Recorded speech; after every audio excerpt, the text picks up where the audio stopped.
सो थोड़ा सा background change हो गया है।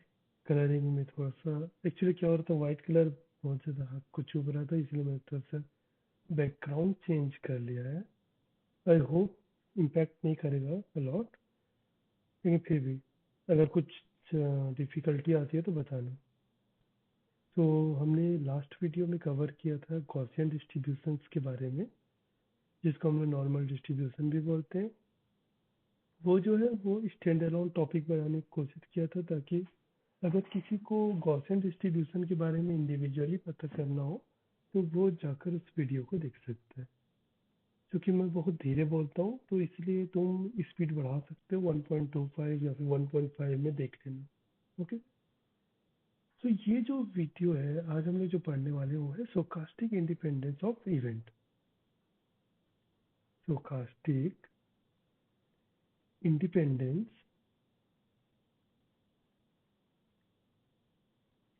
Of event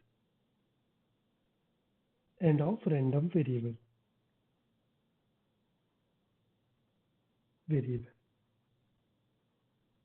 okay. तो सबसे पहले हम लोग देखेंगे स्टोकास्टिक इंडिपेंडेंस ऑफ इवेंट, उसके बाद हम लोग रैंडम वेरिएबल के बारे में देखेंगे। ओके। तो सबसे पहला क्वेश्चन आता है व्हाट इज स्टोकास्टिक इंडिपेंडेंस। ठीक है। तो stochastic independence is a fundamental concept of probability theory, जहाँ पर हम लोग डिस्कस करते हैं कि दो इवेंट के बीच में रिलेशनशिप कैसा है। सिंस हम लोग यहाँ पर इंडिपेंडेंस की बात कर रहे हैं तो हम लोग ये चेक करते हैं कि दो इवेंट है, सपोज ये इवेंट ए है और ये इवेंट बी है, तो इनके बीच में रिलेशनशिप क्या है, क्या ये आपस में एक दूसरे से रिलेटेड है। अगर मैं मान लो इस पर कुछ चेंजेस कर रहा हूँ तो क्या इस पर कुछ इम्पैक्ट आ रहा है, या फिर मैं इस पर कुछ चेंजेस कर रहा हूँ तो क्या इस पर कुछ इम्पैक्ट आ रहा है। ऐसा अगर इस पे कुछ चेंज करने पे इस पे कुछ इम्पैक्ट आ रहा है तो मतलब कि ये जो इवेंट है इस पे डिपेंडेंट है।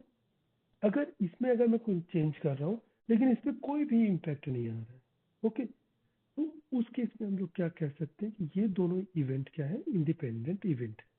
जब एक के चेंजेस से दूसरे पे इम्पैक्ट ना पड़े तो उसको हम लोग बोल सकते हैं इंडिपेंडेंस इवेंट। करेक्ट। इसको मिटा देता हूँ।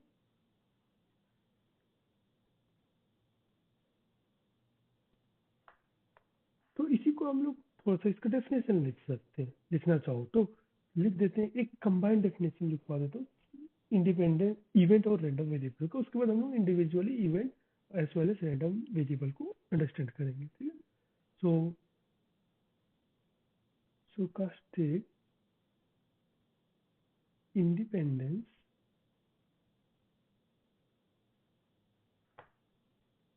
is a fundamental concept, fundamental concept। अगर आप नोट्स नहीं बना रहे हो तो आप इसको बहुत ज़्यादा फॉरवर्ड करके देख सकते हो। Concept in probability theory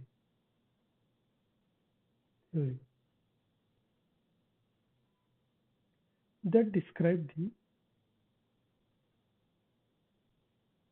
the relationship between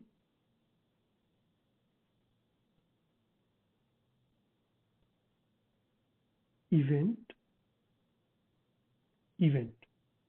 और random variable।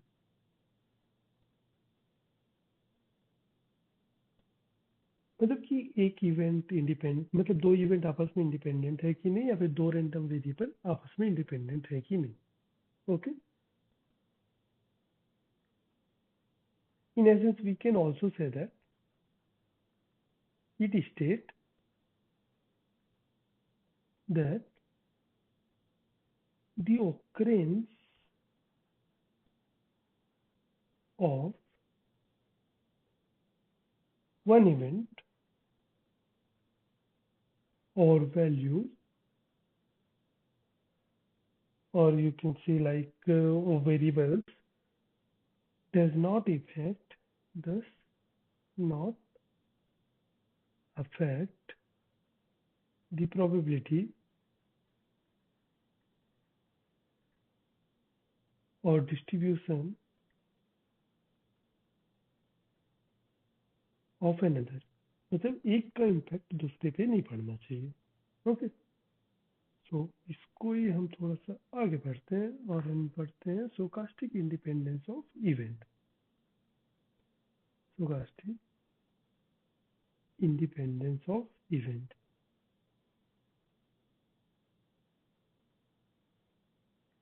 अब क्वेश्चन ये आता है कि हमको पता कैसे चलेगा कि दो इवेंट इंडिपेंडेंट है कि नहीं. नॉर्मली चलो बात करते हैं. सपोज बारिश हो रही है, ठीक है, और बारिश हो रही है और स्टॉक मार्केट, ये दो चीजें. बारिश किस चीज पे डिपेंड करती है. सपोज हो रहा है हमारा इवेंट, एक रेन हो रहा है और एक हो रहा है चलो हमारा स्टॉक मार्केट. रेन किस चीज पे डिपेंड करती है. आपका एटमॉस्फेरिक प्रेशर. ओके, ये डिपेंड कर सकता है इन्वायरमेंट कंडीशन और एज वेल एज कुछ साइड फैक्टर, जस्ट लाइक कोई वार वगैरह चल रही है, साइड फैक्टर. वैसे इसको इस साइड फैक्टर को अदर मानते हैं, क्योंकि कुछ और फैक्टर हो सकते हैं, जैसे भूकंप आ गया या कुछ आया, वो इन्वायरमेंट फैक्टर में भी आ सकता है. अब स्टॉक मार्केट किस पे डिपेंड करती है. ये डिपेंड करती है कि इंडिविजुअल परचेज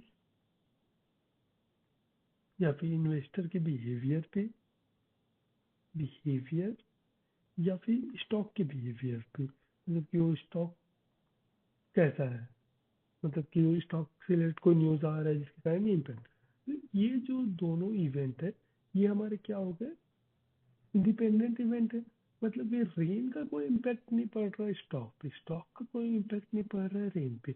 आपको एट अ टाइम लगेगा कि मतलब बारिश हो रही है तो इसलिए आज स्टॉक डाउन है, नहीं. वो आपका एजम्पशंस है, मतलब जरूरी नहीं है कि वो होगा. राइट, हर केस में ये पॉसिबल नहीं है. ओके, सो इसलिए हम लोग बोल रहे हैं कि इंडिपेंडेंट इवेंट. लेकिन अब बात वही आ रही है कि ये तो हम लोग नॉर्मली देख के बता रहे हैं कि ये दो इवेंट जो है ये इंडिपेंडेंट है. लेकिन बात ये आ रही है कि अब हम लोग इसको मैथमेटिकली कैसे देखें, ये दो इवेंट जो है वो इंडिपेंडेंट है कि नहीं है. ओके, तो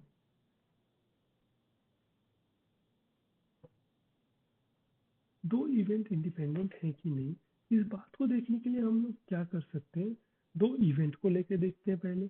सपोज हमारा दो इवेंट है. वेट अ सेकेंड, बहुत ज़्यादा हो गया क्या.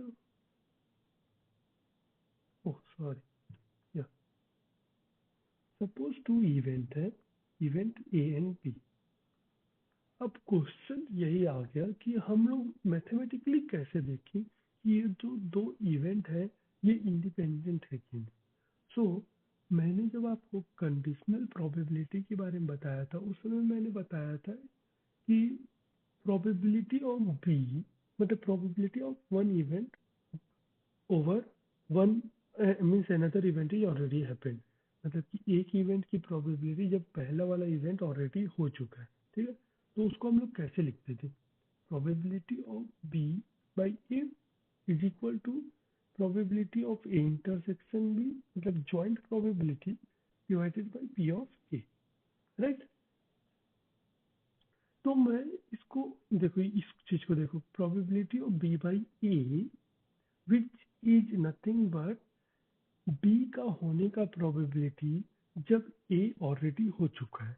लेकिन हम लोग अभी इंडिपेंडेंस की जब बात कर रहे हैं, इंडिपेंडेंट की बात कर रहे हैं, तब हम बार बार बोल रहे हैं कि बी, मतलब ए पे कुछ भी हो रहा है उसका बी पे कोई इम्पैक्ट नहीं पड़ेगा. उसी केस पे हमारा क्या होगा, ये दोनों इवेंट इंडिपेंडेंट होंगे. राइट, तो मैं पी बी बाई ए को पी ऑफ बी लिख सकता हूँ, क्योंकि ए का तो कोई इम्पैक्ट बी पे पड़ने वाला ही नहीं है. करेक्ट, तो मैं इसी चीज को ऐसा लिख सकता हूँ क्या, P of B is equal to P of A intersection B divided by P of A. ये लिखा जा सकता है. और इसी को अगर क्रॉस मल्टीप्लाई कर दें तो हम लोग इसको simply P of A into P of B लिख सकते हैं. राइट, इस चीज को अगर गौर से देखो तो मतलब कि joint probability is equal to individual probability का मल्टीप्लिकेशन। अगर ऐसा होता है तब हम कह सकते हैं कि हमारा जो इवेंट ए है और हमारा जो इवेंट बी है वो आपस में इंडिपेंडेंट इवेंट है। ओके,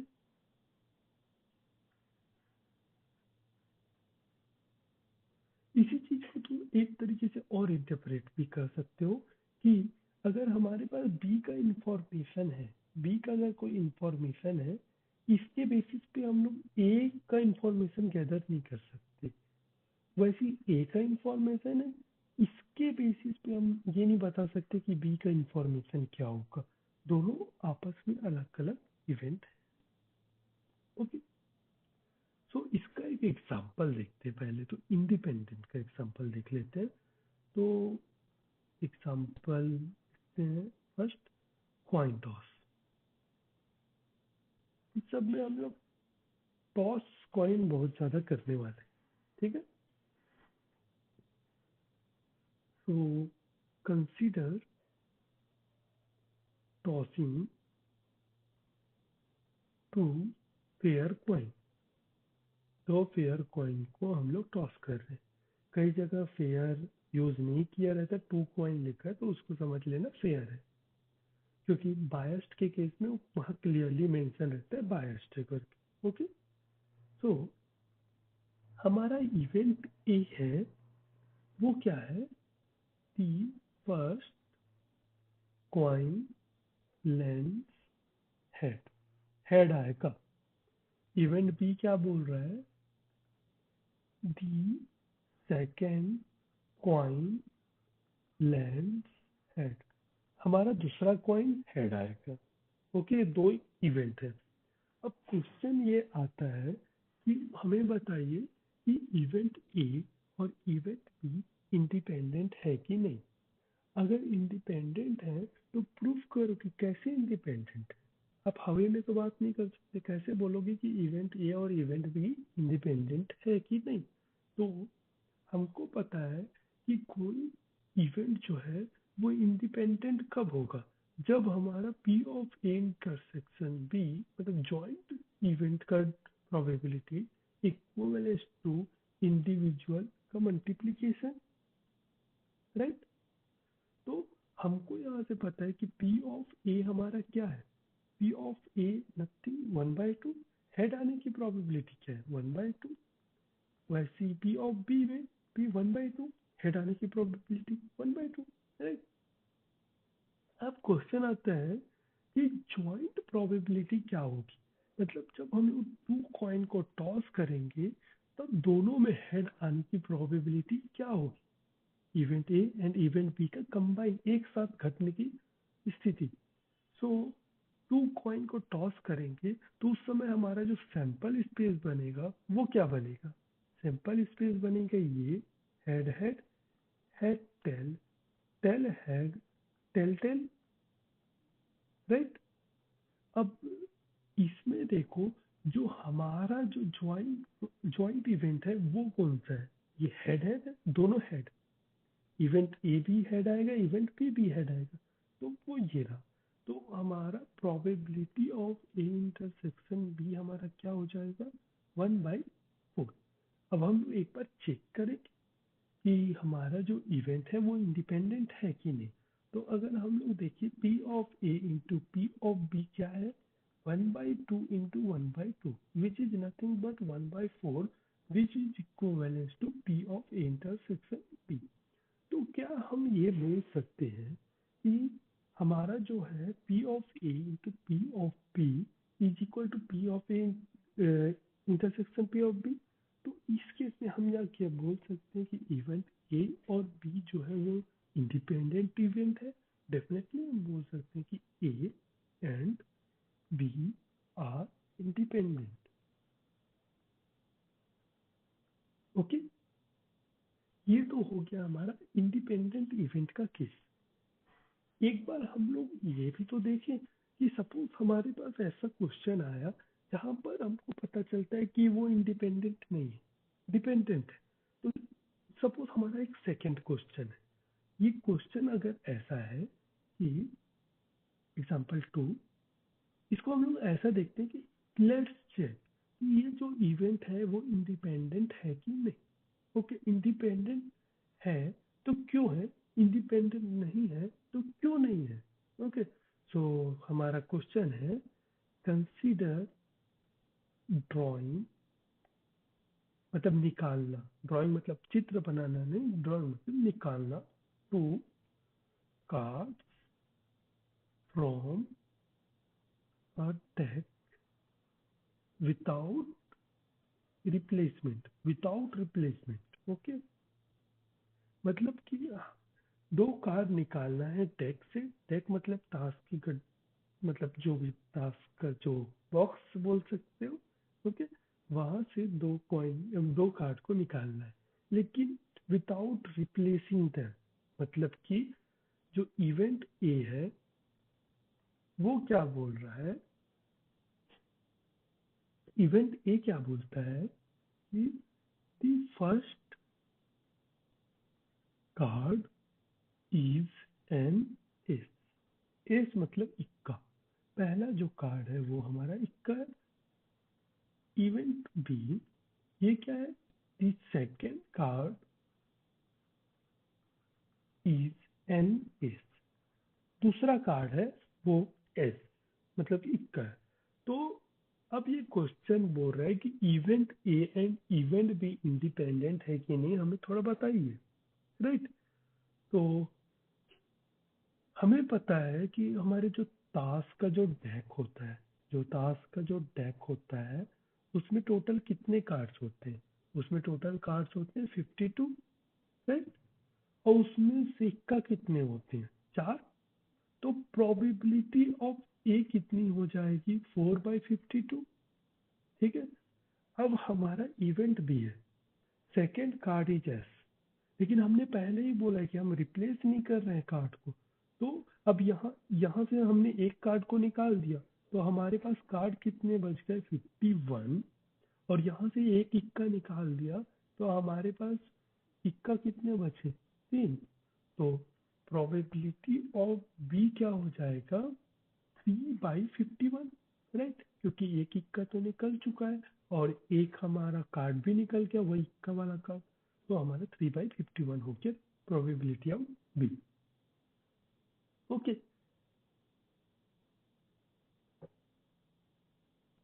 अब हम लोग देखते हैं P of A intersection B क्या होगा। राइट, पी ऑफ ए निकल गया, पी ऑफ बी निकल गया। अब P of A intersection B क्या होगा, तो ये हो जाएगा हमारा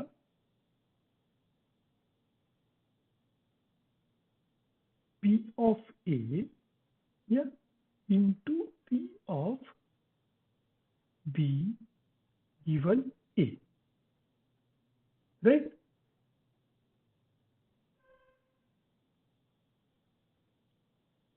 यहाँ पर बेटा सेकेंड, यहाँ पर प्रोबेबिलिटी ऑफ बी क्यों गया, या प्रोबेबिलिटी ऑफ बी गिवन ए होगा ना, क्योंकि हमको पता है कि इसको थोड़ा सा फिर से बैक जाते हैं। यहाँ पर मैं थोड़ा सा इसको और अच्छे से समझाता हूँ। प्रोबेबिलिटी ऑफ बी गिवन ए होगा ना, ये यहाँ पर थोड़ा सा मिस्टेक हो गया, इसको करेक्ट कर लेना। Probability of be given A, because यहाँ पर ए ऑलरेडी हो चुका है, उस केस में बी की होने की प्रोबेबिलिटी क्या है, 3/51। ओके, अब हम बात करते हैं P of A intersection B, which is nothing but P of A into P of B by A. Right, so ये हो जाएगा हमारा 4/52 इंटू 3/51। करेक्ट, अब ये हमारा पी ऑफ ए है 4/52। इसको ये देखो, इवेंट ए की होने की प्रोबेबिलिटी क्या है, 4/52। इवेंट बी की होने की प्रोबेबिलिटी क्या है, इवेंट बी इंडिविजुअली सोचो, इवेंट बी की होने की प्रोबेबिलिटी भी तो 4/52 है ना, क्योंकि बी अलग इवेंट है, ए अलग इवेंट है। ओके, लेकिन यहाँ पर जो कंडीशन है वो है कि जब ए ऑलरेडी हो चुका है, उस केस में बी की होने की प्रोबेबिलिटी क्या है, 3/51। तो अब अगर हम लोग इसको मल्टीप्लाई करेंगे तो हम देखते हैं कि ये आ जाए, इसको ऐसे ही रखते हैं 4/52 इंटू 3/51, और हमारा P of A into P of B क्या हो जाएगा 4/52 into 4/52, which is not equal to P of A intersection B. So we can clearly say that these two events are dependent. Okay, dependent event.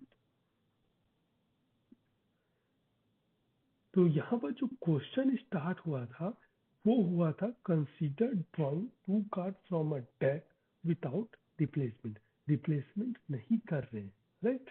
तो replacement नहीं कर रहे हैं तो क्या हो जा रहा है, हमारा जो इवेंट बी है वो इम्पैक्ट खा जा रहा है इवेंट ए के कारण। इवेंट ए में कुछ चेंजेस कर रहे हैं, मतलब इवेंट बी में अगर कुछ चेंजेस हो रही है तो वो इवेंट ए पे इम्पैक्ट करेगा।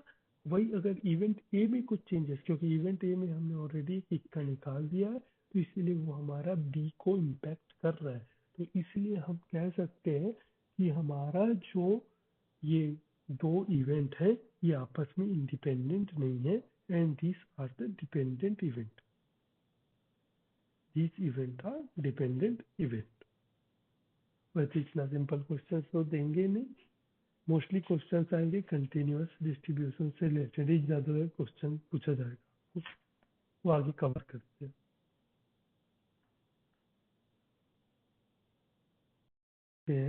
stochastic independence of random variable।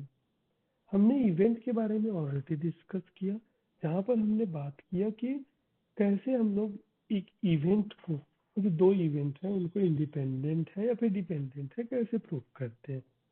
Okay, सो अब हम लोग बात करते हैं stochastic independence of random variable के केस में। तो यहाँ पर कुछ नहीं होगा, बस हमारा नोटेशन थोड़े से चेंज हो जाएंगे। तो सपोज करते हैं 2 रैंडम वेरिएबल है हमारे पास, 2 random variable x and y are stochastically independent, or you can say simply independent also, independent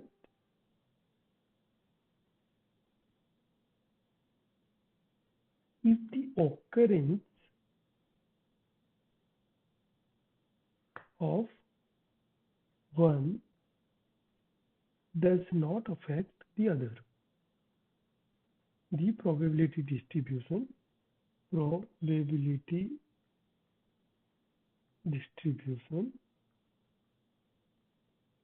the other, एक का इम्पैक्ट दूसरे की प्रोबेबिलिटी डिस्ट्रीब्यूशन पे नहीं पड़ेगा। ठीक है, अब हमने बोला कि x और y 2 रैंडम वेरिएबल है, तो ये इंडिपेंडेंट कब होंगे? Okay, they are independent if and only if P of x less than equal to ये y less than small y is equal to P of x less than x, P of y less than y। ये मैंने जो लिखा है ये CDF के term पे लिखा है, for all x and y be real। Okay, तो ये जो मैंने लिखा है ये notation in term of cumulative distribution functions के फॉर्म में लिखा हुआ है। CDF, PDF और PMF, इसके बारे में मैंने प्रीवियसली कवर किया है, तो एक बार जाके उसको चेकआउट कर सकते हैं। तो ये हो गया मेरा CDF के टर्म में। इसी को हम लोग लेट्स सी कि हम लोग इसको PDF और PMF के टर्म में कैसे लिखते हैं। तो हमको पता है PMF किसके लिए यूज होता है, डिस्क्रीट के लिए, डिस्क्रीट रैंडम वेरिएबल के लिए। तो जब हम लोग इसको पीएमएफ के फॉर्म में लिखेंगे तो कैसे लिखेंगे? X y is equal to y is p of x equal to x, p of y equal to y। यहाँ पर सिंपली कुछ नहीं हो रहा है, इसको देखो, ये जो है ये हमारा क्या है, जॉइंट डिस्ट्रीब्यूशन फंक्शन है, और ये जो हमारा क्या है, मार्जिनल डिस्ट्रीब्यूशन फंक्शन है, individual. When joint distribution function is equivalent to individual का मल्टीप्लिकेशन, अगर ऐसा है तो हम बोल सकते हैं कि वो रैंडम वेरिएबल क्या है, इंडिपेंडेंट है। इट इज सेम लाइक जो हमने इवेंट के बारे में पढ़ा है, सेम वही कॉन्सेप्ट है, बस हमारा नोटेशन थोड़ी सी चेंज हो जा रही है। सेम ईयर ये हमारा जॉइंट का है और ये हमारा इंडिविजुअल का मल्टीप्लिकेशन। ये हो गया हमारा पीएमएफ, और नेक्स्ट हो जाएगा हमारा CDF, PDF, probability density function. It is for continuous random variable. Okay, so हम लोग पीडीएफ कैसे लिखते हैं? Let F of X Y be the joint probability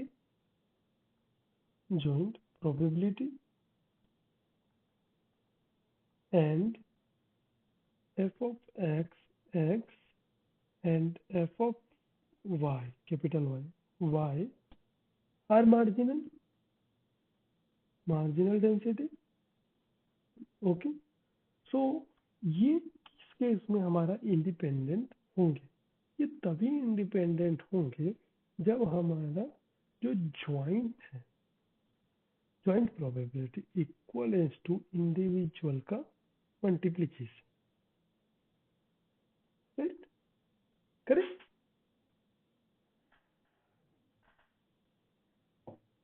तो इसको थोड़ा सा समराइज करते हैं, अभी हम बहुत सारी चीजों को पढ़ा है तो थोड़ा सा समराइज करते हैं। और हम लोग बार बार इंडिपेंडेंस टर्म का यूज कर रहे हैं, राइट? इंडिपेंडेंस,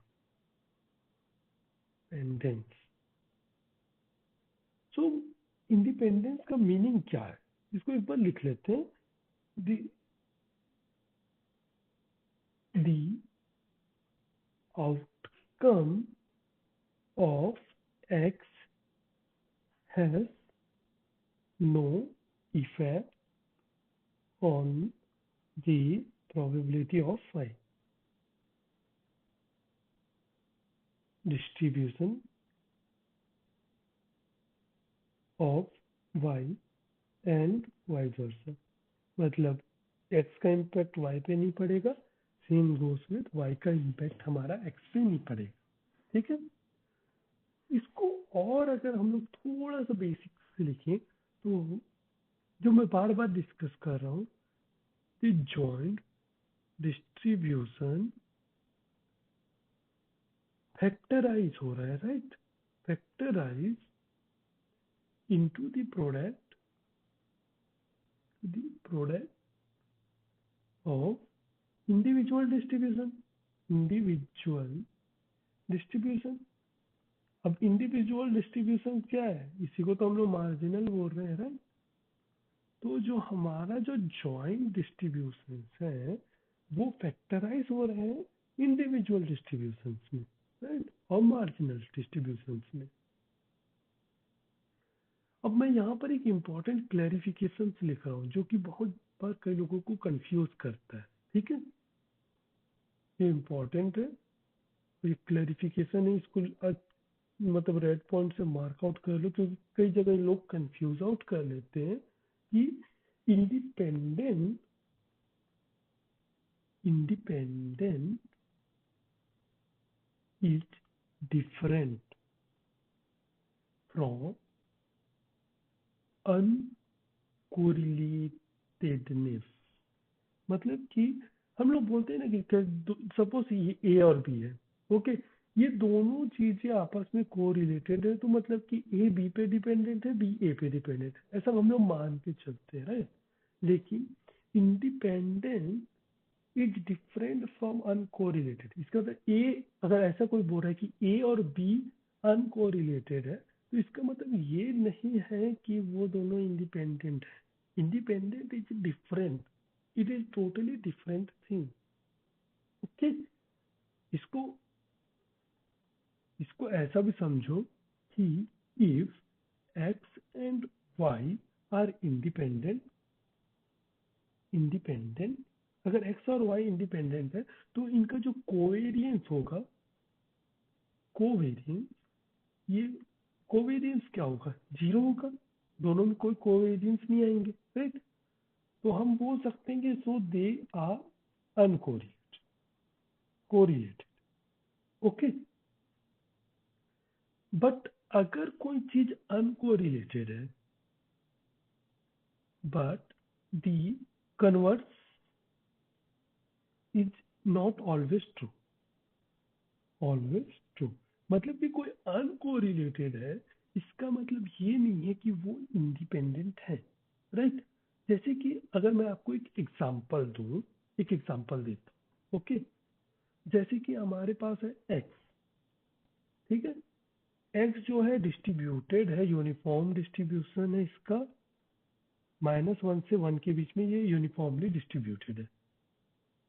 और हमने चलो डिफाइन किया y is equal to X square, मतलब कि हम बोल रहे हैं y is equal to X square, मतलब कि y जो है वो x पे डिपेंडेंट है और x जो है y पे डिपेंडेंट है, करेक्ट? लेकिन देन अगर हम लोग देखें, हम लोग अगर एक्सपेक्टेड वैल्यू ऑफ x निकाले, सिंस ये यूनिफॉर्म डिस्ट्रीब्यूशन है -1 से 1 के बीच में, तो इसका एक्सपेक्टेड वैल्यू क्या आ जाएगा? जीरो, क्योंकि हमको पता है कि ये अगर हम लोग स्केल में ड्रॉ करते हैं तो ये जो है सिमेट्रिक है, -1 से 1, तो एक्सपेक्टेड वैल्यू कैंसल आउट कर देंगे। एक्सपेक्टेड वैल्यू कैसे निकालते हैं, ये मैंने आपको ऑलरेडी अपने जो भी प्रीवियस वीडियोस हैं उसमें देख लेना, कवर्ड है एक्सपेक्टेड वैल्यू, मैंने डिटेल में समझाया। अब एक्सपेक्टेड वैल्यू ऑफ y क्या होगा? ये हो जाएगा expected value of x square, correct? Right? अब हम लोग एक्सपेक्टेड वैल्यू ऑफ एक्स और वाई, मतलब कि ज्वाइंट एक्सपेक्टेशन निकालेंगे, राइट? इसके बेसिस पे हम लोग पता करने की कोशिश कर रहे हैं वेदर दे आर इंडिपेंडेंट और नॉट, राइट? तो ये हमारा हो जाएगा E of X into X cube which is equal to 0, Y, ये एक्स स्क्वायर है, right? Which is equal to E of X cube which is equal to 0 because it is an odd function and symmetric. It is symmetric. It is odd function and symmetric. तो e of x y जो हो जाएगा हमारा क्या हो जाएगा? 0 आ जाएगा, right? So we can say that covariance of x comma y is equal to e of xy minus e of x into e of y, ठीक है? इसके थ्रू हम लोग कोवेरियंस निकालते हैं, राइट? तो हमारा जो कोवेरियंस आ रहा है वो हमारा कोवेरियंस क्या आ रहा है? 0 - 0 which is not equivalent to 0, ठीक है? 0 आ रहा है, ये भी हमारा 0 ही है। एक्सपेक्टेड वैल्यू कैसे निकालते हैं वो मैंने तुमको बता दिया, राइट? सो कोवेरियंस हमारा क्या आ रहा है? 0 आ रहा है। लेकिन अब आप बोलोगे कोवेरियंस तो 0 आ रहा है, तो इसका मतलब क्या ये इंडिपेंडेंट है? No, they are uncorrelated, uncorrelated because covariance जो है हमारा 0 आ रहा है, लेकिन हमको पता है कि एक्स और वाई तो एक्स और वाई तो एक दूसरे पे डिपेंडेंट है ना। y is equal to X square, तो एक्स और वाई तो आपस में डिपेंडेंट है, तो हम इसको कह सकते हैं कि they are uncorrelated but not independent, मतलब कि वो जो है इंडिपेंडेंट नहीं है।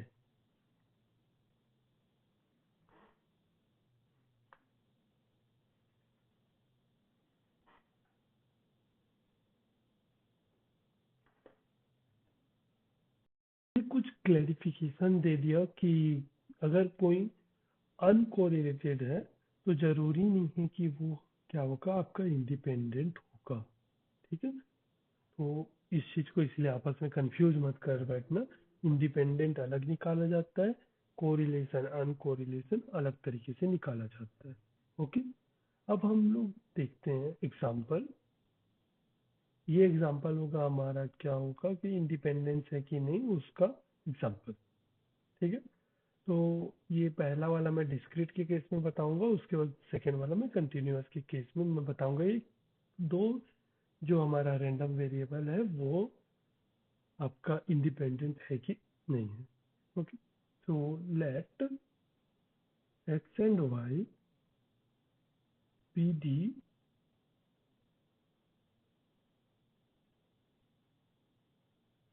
result from two fair coin tosses। Okay, दो फेयर कॉइन का टॉसेस हुआ है, तो उनका हमने क्या किया है, उनका रिजल्ट को हमने नोट किया है कि दो इवेंट में। Okay, so x is equal to 1 if the first coin is head, zero otherwise मतलब कि टेल आ रहा है तो जीरो कर दे। y is equal to 1 if the second coin is head, zero otherwise. Okay, so here are all the combination, likely combination बता रहा हूँ। P of x is equal to x, comma y is equal to y, ये कितना आ जाएगा 1/4 for each x comma y, because we know that 0 0 ये combination बनेगा हमारा, एक कॉम्बिनेशन 0 1 का बनेगा, एक कॉम्बिनेशन 1 0 का बनेगा, एक कॉम्बिनेशन 1 1 का बनेगा। सिंपली यहाँ इसको तुम लोग वैसे भी लिख सकते हो, हेड वाई हेड दोनों। जो प्रीवियस एग्जांपल दिया था ना सेम वैसा ही है, बस हमने क्या किया, हेड को 1 लिख दिया, वाई को 1 लिख दिया, तो उसका जो हमने न्यूमेरिकल वैल्यू उसमें डाल दिया है। ओके, तो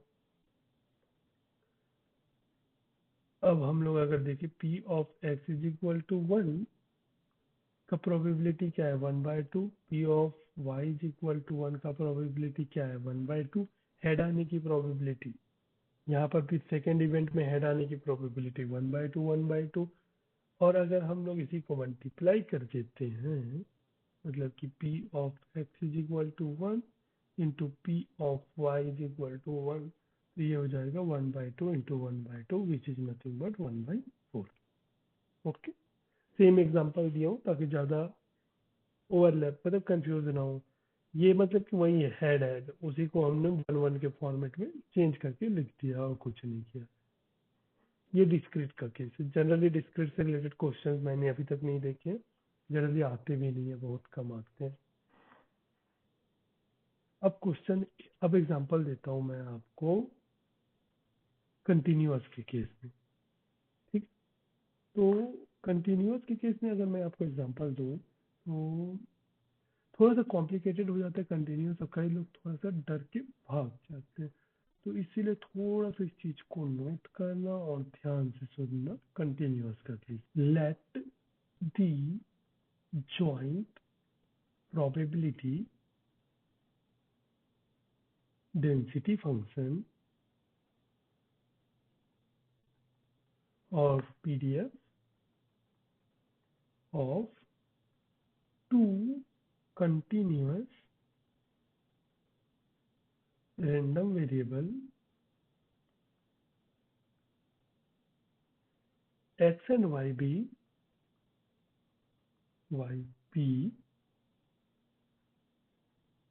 तो आपको ये इक्वेशन दे देगा ऐसा, is equal to 4xy between the interval for x 0 to 1 and for y it is also 0 to 1, 0 otherwise। ऐसा आपको एक क्वेश्चन देगा। अब आपको बोलेगा कि prove whether x and y are independent। Okay, अब ये बोल रहे कि ये दोनों x एंड y इंडिपेंडेंट है कि नहीं, इनको प्रूव करो। क्वेश्चन इस फॉर्मेट में आपको एक्चुअल एग्जाम में पूछेगा, राइट। अब आपको इसको सॉल्व करना है। सो हमको पता है कि to prove that x and y are independent,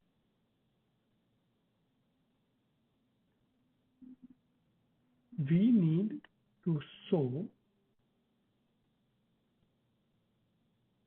f of xy is equal to f of x into f of y। ये हमने ऊपर लिखा हुआ है, राइट। ये कहाँ लिखा हुआ है? यहाँ पर लिखा हुआ है, राइट, कंटिन्यूअस के केस। तो हमको पता है f of x x of y, ये हमको पता है, ये हमको यहाँ पर दिया हुआ है 4xy। लेकिन अब हमको पूछा है कि f ऑफ x, और ये भी तो हमको पता करना पड़ेगा, तब तो हम प्रूफ कर पाएंगे कि जो हमारा जो इवेंट x है और इवेंट y है वो आपस में इंडिपेंडेंट है कि नहीं, ठीक है। सो अब हमको क्या करना पड़ेगा, कि हमको ज्वाइंट डिस्ट्रीब्यूशन से हमको मार्जिनल डिस्ट्रीब्यूशन पता करना पड़ेगा, राइट। तो मार्जिनल डिस्ट्रीब्यूशन कैसे पता करेंगे?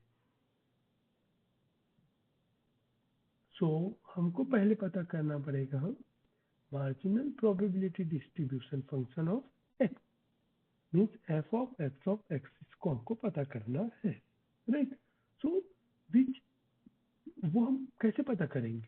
वो हम सिंपली करेंगे, इस मैंने जैसे बताया था इंटीग्रेट करना रहता है, मतलब ये तो पहले प्रीवियस टॉपिक में कवर है ना, मार्जिनल पीडीएफ मतलब जॉइंट डिस्ट्रीब्यूशन फंक्शन से हम लोग पीडीएफ कैसे पता करते हैं, राइट। तो ये हो जाएगा आपका 0 से 1, इंटरवल हमको दिया हुआ है 0 से 1 का इंटरवल दिया है, राइट। 0 से 1 का इंटरवल दिया है। हमको क्या करना है कि जब भी हमको जॉइंट डिस्ट्रीब्यूशन फंक्शंस को इंटीग्रेट करना है, अगर हमको x चाहिए मार्जिन, तो हमको इसको y के रेस्पेक्ट में इंटीग्रेट करना है। तो हमारा जो वैल्यू आ जाएगा 4xy dy, which will be 4x को बाहर आ जाएगा और ये हो जाएगा y square by 2 which is 0 1 and 4x into 1 by 2 which is equivalent to 2x। तो f of x हमारा क्या आ जाएगा? 2x आ जाएगा। अब हमको f ऑफ, इसको लिख देता हूँ marginal PDF of y। x तो निकाल लिया ना, y निकालते हैं। तो y निकालने के लिए क्या करेंगे हम लोग? जॉइंट डिस्ट्रीब्यूशन फंक्शंस जो है हमारा f ऑफ एक्स वाई, इसको हमको डी, ओके वाई है तो हमको एक्स के रेस्पेक्ट में इसको डी एक्स करना पड़ेगा, राइट। यहाँ पर हमने वाई के रेस्पेक्ट में किया और यहाँ पर हम लोग को एक्स के रेस्पेक्ट में करना पड़ेगा। तो अपना क्या हो जाएगा, integration of 0 to 1 4xy dx। तो यहाँ पर हमारा 4y बाहर आ जाएगा और 0 से 1 y, वेट अ सेकेंड, मैं y को क्यों बाहर ला रहा हूँ यार?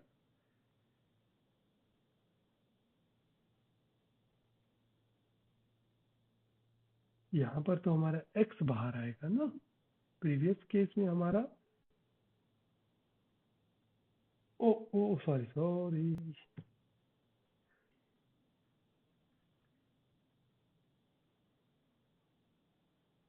तो ये जो हमारा क्या हो जाएगा सिंपली, अब हम लोग क्या करेंगे, 0 से 1 यहाँ पर आ जाएगा 4y बाहर में और ये हो जाएगा x dx which is nothing but 4y x square by 2 0 से 1 और ये हो जाएगा 4x